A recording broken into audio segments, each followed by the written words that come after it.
Happy New Year, everybody. I think we've got some really good cause to be pretty excited, I think.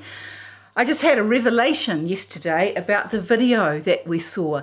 If you haven't watched it, go to my channel, although I'm sure you've seen it or heard about these incredible tunnels in New York that have been busted by the police, New York Police Department, and all these Hasidic, I won't say their names, cult were attacking the police and, doing anything to stop, they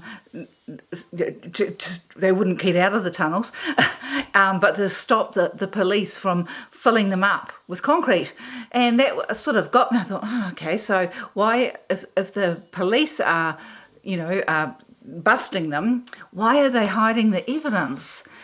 And why are they, the people there so determined to actually stop them filling these tunnels with concrete that, that they're going to these extremes of attacking the cops?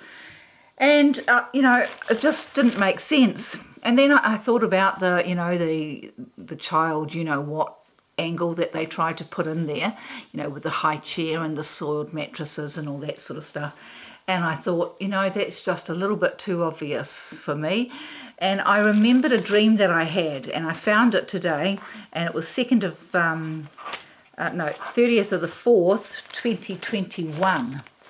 And in it, Mike Allpress. Okay, so Mike Allpress means, Michael is the Archangel Michael. Allpress means high priest. So that's who, even though I know somebody by that name, it doesn't refer to him. And that's confirmed by the fact that we couldn't see him. So it was a spirit. So as Daniel speaks of the angel Michael coming out to defend his people, in these times, when the Antichrist comes and everybody is against the Israel, which is us. I hope you're learning that that's what I'm telling you, that you in America, us in New Zealand, South Africa, that Israel is dispersed, okay, all around the world. And I must actually look up that one of it was Noam Chomsky, who is on video as saying that even though it's been proven that these particular JEWs are not JEWs, by DNA, DNA says, no, you're not.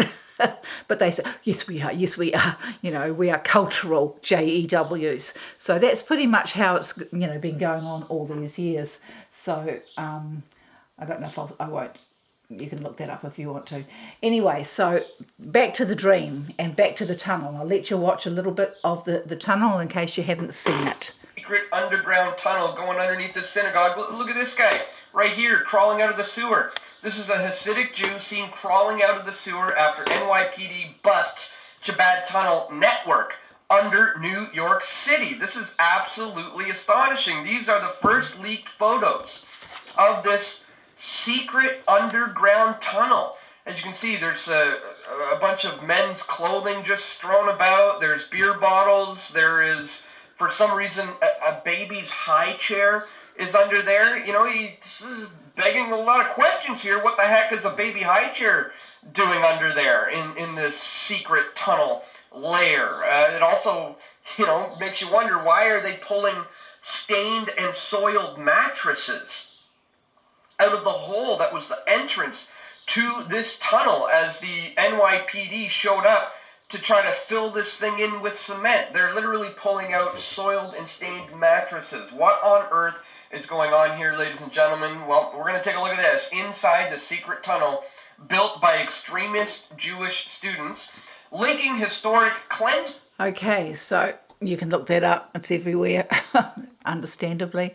But, sorry, wrong way. Sorry, for those of you who don't know, I can't see my screen. It's stuffed. Okay, so, praise God, 2024. But I really believe this confirms that the 17th letter, you know, the crazy conspiracy thing, it's all happening. It's all happening, and Trump's right behind this, because, you know, what occurred to me was the concrete truck. You know, have I said this? I don't know. The concrete truck. And I thought, you know, why? You know, why are they filling it up? Why are the cops wanting to fill it? Surely they should, you know, want the evidence to see what's going down there. And then, so I'll just finish off with the dream that I had, okay? So Mike Allpress was driving a huge, powerful concrete truck. I could not see him, and Dennis and I were in the front seat. So I don't know where he was driving it from. So that really indicates that it's a spirit, it's an angel. But the truck was actually made of cement, and it was going so fast you just wouldn't believe. And we were terrified until finally it hit water and the truck turned into something else, and we were amongst dolphins and seals in beautiful water at Great Barrier Island. I mean, I can still remember the colour of that water, you know, now, you know, 2 years later.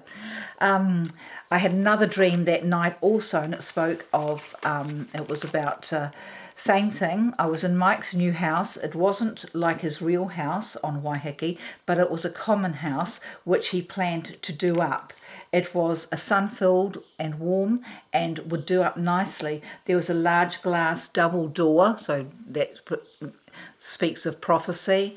Double door, was that 2 years, because this was like 2 years ago, behind which stood two big black Labradors with big round topped shiny heads, which I think later became cats. So I don't know what that means, but the big round shiny heads, okay, big black Labradors. I looked up the name Labrador, and I've got it there somewhere, I've forgotten it already. It means storm. Yeah, it means storm. So remember Trump saying, you know, perhaps this is the calm behind the storm. So those, you know, there's a lot of things that those black Labradors could mean, but to me they're also retrieving dogs. And quite often black dog symbolises depression, you know, 2 years of depression, and I think we've all gone through that, haven't we, waiting of what the heck is happening. But then they turned into cats, so cats are comfort and you know, intuition and all sorts of things. And I think that is also indicated by the dolphins, this primal return to the primal, you know, being, you know, because we know that dolphins and whales are the most intelligent creatures on earth, I believe, and they just, you know, they just brilliant, you know, and they communicate sonically and all sorts of things like that. And I believe that that's what it is. It's us breaking through into this new time, and that's what I believe Donald's here to do. But what occurred to me, you know, when I thought about the mattresses, the sword mattresses and the high chair, and I thought, oh, they're obviously trying to, you know, that's just like a cover, you know, to make out, or maybe it's, you know, a PDEO tunnel, that's sort of related. And then I thought, no, the concrete. And it reminded me of what else happened when I found this dream. At the same time that I had this dream, there was an article in New Zealand News talking about the Aotea Centre. We had this big tunnel underneath the Aotea Centre, and it's a railway thing, and the drill had just gone through. So it's a picture of this big drill coming through the tunnel. And at the same time that was happening, I saw, I'm sure it was a Janet Ossebaard, you know, I can't swear on it because I've been looking for that actual part of her, you know, in her series of that. I looked at, and I haven't actually found it, but in it, their final solution was to, you know, set the whole world on fire. So they've got something called the Samson option, you know, so I'll show you that in a minute, but that's nuclear, okay? But this is another one, and I believe that from what she said, that nobody wants to destroy the earth by nuclear, because it means you're going to lose all the resources, you know, it's going to kill all of us. So the other option that they have got is to use the underground tunnels and set them on fire.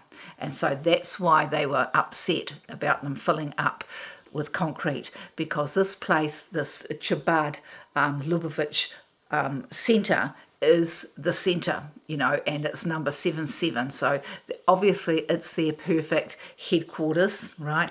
And they know they're very superstitious people, and if something goes to stop that plan there, and I think that is why the cops were doing it so fast. They knew that if they could get concrete into that tunnel, that was the starting point, and the rest wouldn't happen. And I really believe that that's what's happened. That this whole dream that I had, and the whole Trump coming, because this connects up with what I told you also yesterday. I did two videos yesterday. One's on Rumble, one's on YouTube. But in it, I talked about Donald being born under a blood moon eclipse, and I was talking about the video by Many Fish, who's going mental and saying, they're making him out to be Christ, that God sent him and all the rest of it. Everyone knows, surely by now, that, there's something special about Trump and God sent him, and there's nothing wrong with that, but he's just using that. There wasn't a single thing on the video that Trump people put out to say, I am the Christ, not unlike Obama, who was saying it all the time. But Trump, no, he just, showed the lengths that he's gone to, and that he has laid down his life for America, and he sure has, and his family. They don't need this. They don't need us.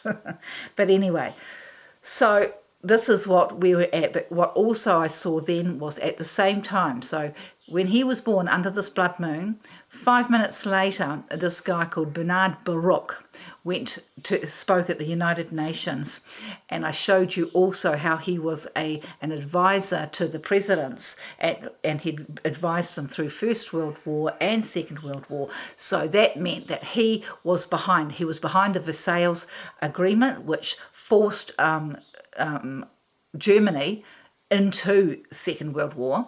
And because of the damage that they did Germany, that these conditions were just impossible to keep without, Germany was crippled. It was crippled, but they just kept making it worse. It was just inhuman. And so he was there behind that, and also advisor the Second World War. So when he gets up and starts talking about at United Nations having a watchdog, so having a one world body who will control all the other nuclear people, so that nobody, got to stop Iran, you've heard that, got to stop Iran from getting nuclear. So this was their way of being able to punish anybody that didn't do things their way. And I have actually found out, I've always sort of known this, what it says in Isaiah. It says, for the Lord God of hosts has a day of tumult and trampling and confusion in the valley of vision, a battering down of walls and a shouting to the mountains. And Elam bore the quiver with chariots and horsemen, and Kir uncovered the shield. Your choicest valleys were full of chariots, and the horsemen took their stand at the gates. He has taken away the covering of Judah.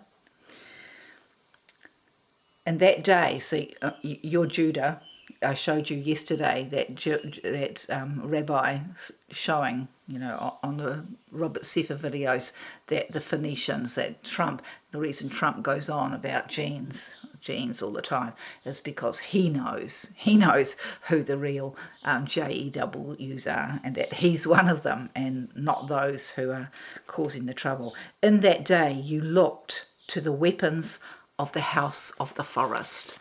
You looked to the weapons of the house of the forest. Do you know what that is?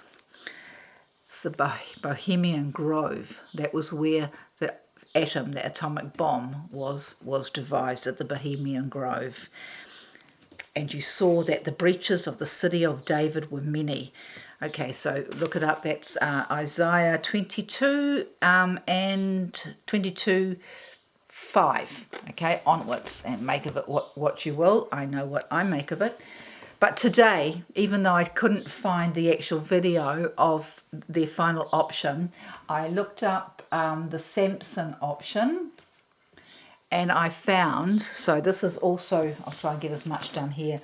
I don't know, this is one of my leaflets. Can you see it? Hopefully you can. All right. And so this is probably a reason why JFK was assassinated. As I found here, he was under huge pressure because, I'll just read it, okay? So, but this is what he said then. He said, "There's a plot in this country to enslave every man, woman and child. Before I leave this high and noble office, I intend to expose this plot." Well, nothing could describe that better than that. And, you know, the H-man and others, even Napoleon, everybody knew about this, and they all fought against it. And that's why they've, you know, gone to such lengths to try and make out it's a forgery. But, okay, so I'm going to just read now what I found here. So,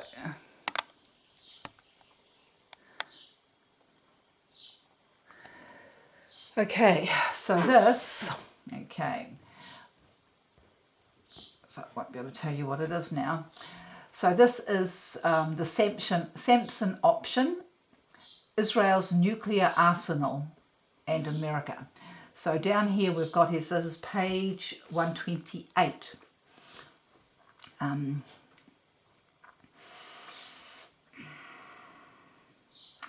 The administration's lack of specific information about Israeli oh, blast. Oh, dear. Yeah. 128. Okay, hang on. Here we go.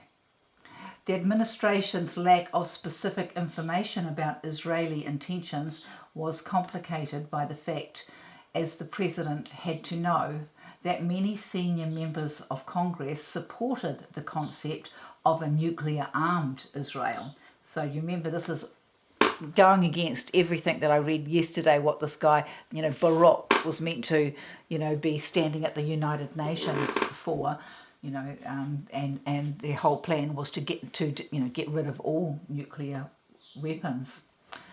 A few days before his meeting with the president, Perez had discussed nuclear weapons with Senator Stuart Symington, a Kennedy supporter and ranking member of the Senate Armed Services Committee, and had been told, as Perez told his biographer, "Don't be a bunch of fools, don't stop making atomic bombs, and don't listen to the administration. Do whatever you think is best." Okay, so later here it's got, by spring, so, you know, Kennedy was against this, and it says here, by spring of 1963, Kennedy's relationship with Ben-Gurion remained at an impasse over Dimona, and the correspondence between the two became increasingly sour. None of these letters has been made public. Ben-Gurion's responses were being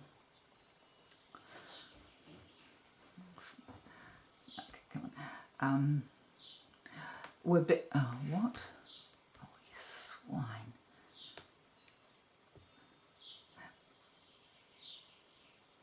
We're being something renewed.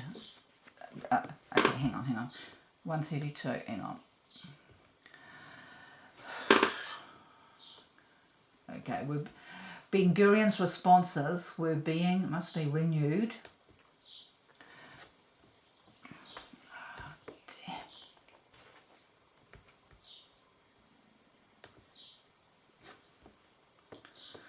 So why won't it just go to the next 128, and then we go one flip right?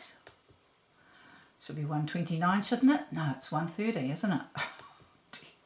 Ah, do I have a chance? So it redrafted. Okay. Oh, go back. Oh, you swine. We're being redrafted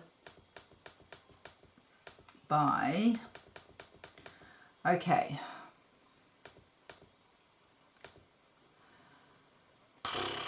Okay.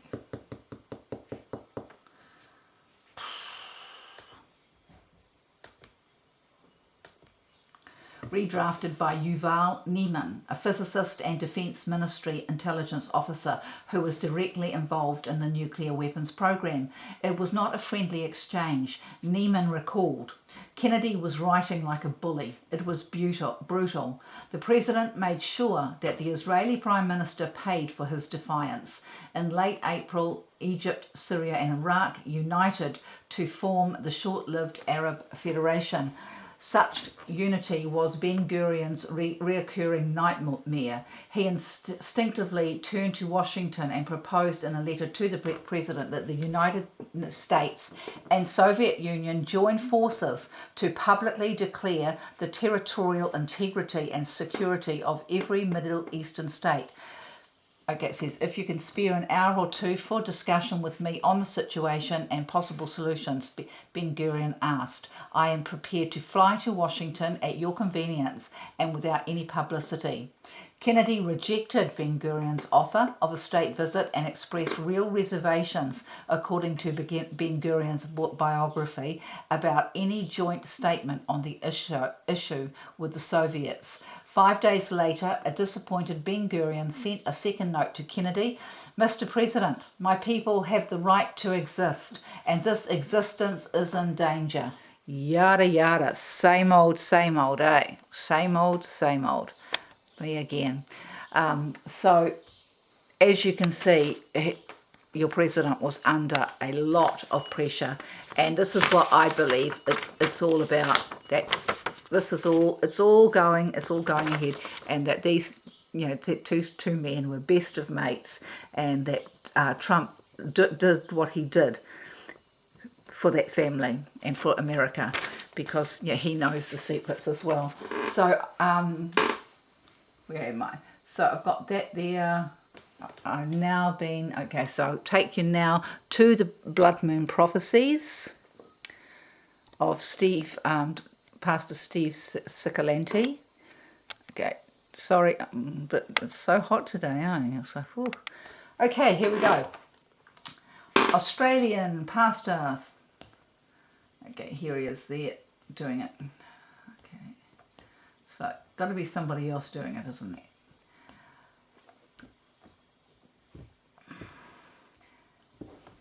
He points out that in 1946, during a blood moon and the latest blood moon on January the... okay, so there it is. I never get the one that I want. I give up, honestly.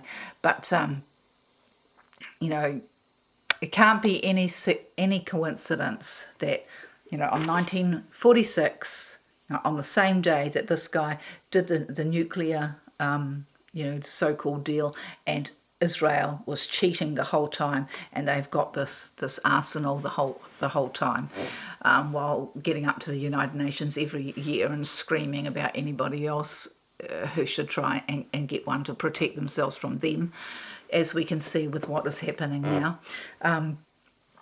But the whole Roswell incident, everything that happened, is your president, and that's it. I've said it. I hope it made sense. Where was I? So, yeah, basically, the concrete truck, I believe that it's been stopped. That terrible plan that they had, and I will find it. When I do find it, I'll put it up. That terrible plan that they had, that we are in the book of Joel, which is my baptismal prophecy, when God actually spoke to me, 3 times audibly, read the book of Joel, and it speaks of even now, return to me with all your heart, with weeping and mourning, and rend your heart and not your garments, and I will, relent and send a blessing. Well, I think their blessing, I don't think it, I know it, is Donald John Trump. So get behind him and be strong, be faith, and lift him up in prayer and praise in Jesus' name. Bye-bye.